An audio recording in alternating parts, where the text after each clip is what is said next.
Hello car lovers driving the 2025 Mazda CX-50 Hybrid. Pretty interesting. Ross tells me this is a Toyota powertrain. This is a compact SUV slash crossover. First, an overview. The 2025 Mazda CX-50 Hybrid is Mazda's first hybrid entry in the compact SUV segment for Canada. This model is a traditional hybrid, not a plug-in, developed in partnership with Toyota, which means the system is proven, efficient, and designed for everyday use. It competes directly with the likes of RAV4 Hybrid and CR-V Hybrid, but adds Mazda's usual premium interior touches and slightly sportier driving dynamics. Under the hood, the CX-50 Hybrid uses a 2.5-liter four-cylinder gasoline engine paired with Toyota's hybrid system for a combined output of about 219 horsepower.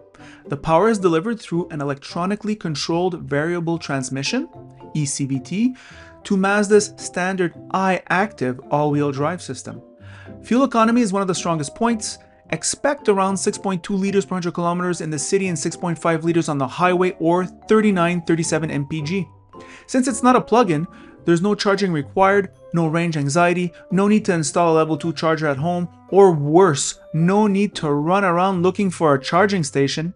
For buyers who want a hybrid system that just works and don't want to pay for the electric car premium and all the inconvenience I mentioned, this CX-50 is highly recommendable.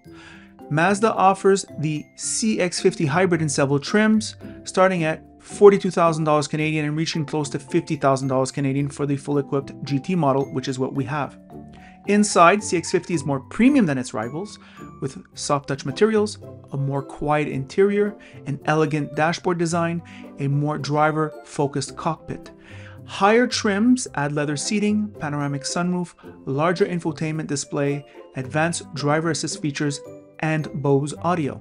So we're back to us, back to me. What to say about this vehicle? Well, I am a little bit of a Mazda fanboy, even though I have never owned a Mazda, which is kind of interesting. We'll start with the exterior styling, which I find is probably I don't know why, it's the least attractive of the Mazda products, according to me. However, it still looks good. Like, being the less attractive of Mazda does not make you ugly. Let's just say that. The color is nice, the assembly is very nice. Most manufacturers are getting that right, but I'd say Mazda gets that very right. On the inside now, the key difference between this vehicle and the CX-5 is the interior length, which translates in rear seat room, all right? But also the CX-5 I find is prettier. But in this vehicle, we are more in the classic dimensions of a compact crossover. And don't forget, there's a utilitarian aspect to these crossovers. In fact, the front seat room is fine. The rear seat room is fine. Sitting behind myself, I have plenty of room for my knees. There's a good play, about at least this much. So there's plenty of room there. The rear trunk, Ross has all kinds of his crap in back, his recycling, and well, it's doing the job great. He said he was able to stuff all his crap back there, no problem, and there's even space to spare. So on the utilitarian front, I would say CX-50 joins the peloton, joins the group. It's nowhere near the front of the group, but it is in the group, all right? So it's no longer a deal breaker, let's just say. Well, on the inside, you have the classic Mazda qualities, where Mazda gives you a little more than the competition, just in terms of the craftsmanship, just as the personal feeling of luxury, and also just the general quality, right? Just the general feeling that you're in something special. The Bose audio plays very well, especially those podcasts, though it does play quite loud. Here, solid, it's plasticky here, but it is solid in terms of the grip for the handle, the door handle.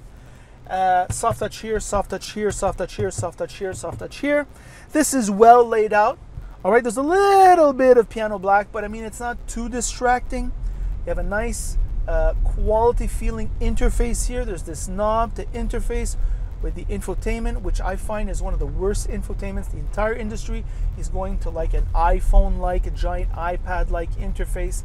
Mazda is behind. Apparently the new models are going to come out with a bigger, more iPad-ish like screen. Until then, we have the interface which only a stubborn Mazda owner can love.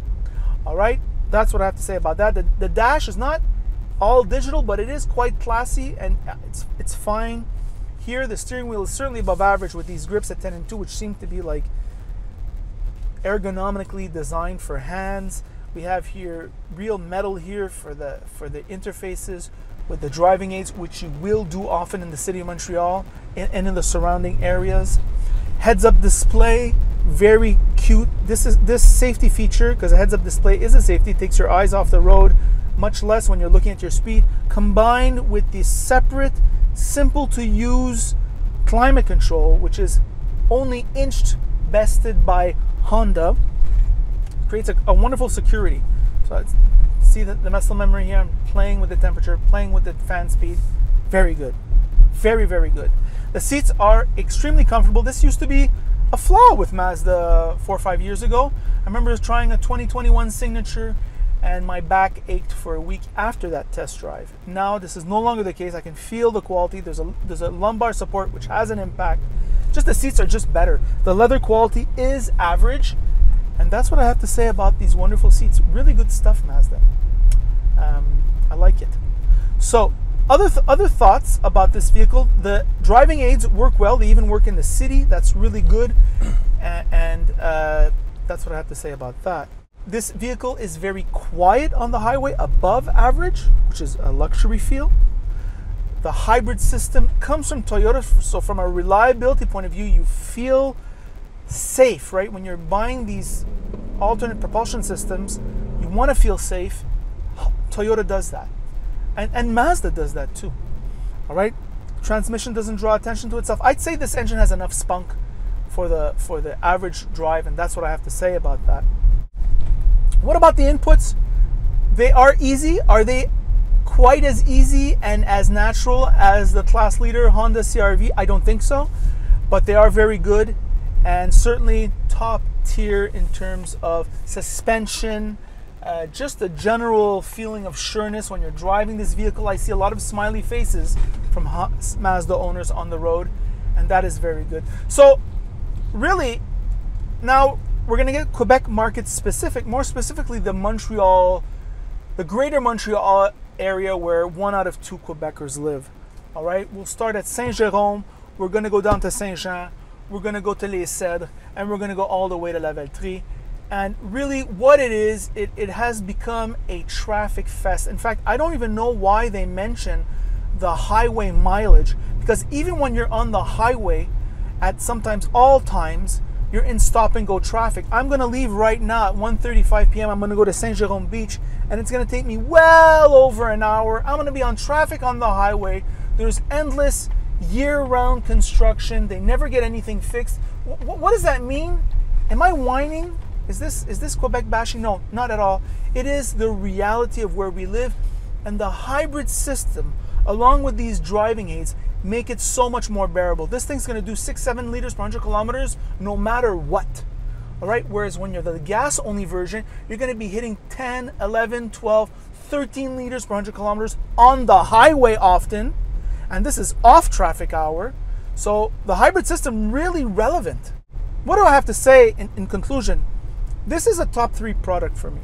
For me, the top 3 in the category is the Honda CR-V, this vehicle, and the CX-5 if you can bear the lesser space. And I would say the Koreans, all right? Ross makes the remark he would replace the Koreans in terms of the long term with the Subaru products and the Toyota products. I counter that by saying that I find Toyotas are just getting too old in tooth in terms of their aesthetic, and I find the Subaru products are a little bit old in tooth in their aesthetic. So right, but they are extremely practical, there's just no question. And both those brands are more practical than the Mazda products. There is no question about that. The Honda product is a bit more expensive though. So you see, you have to shop. But I stand by my recommendations, and I think Ross's, who are not the same as mine, are extremely well supported. And that is the review of the Mazda CX-50. So, by the way, if you like this video, like it. If you don't like it, don't like it. And if you really like it, well then, of course, you should subscribe. And that is it.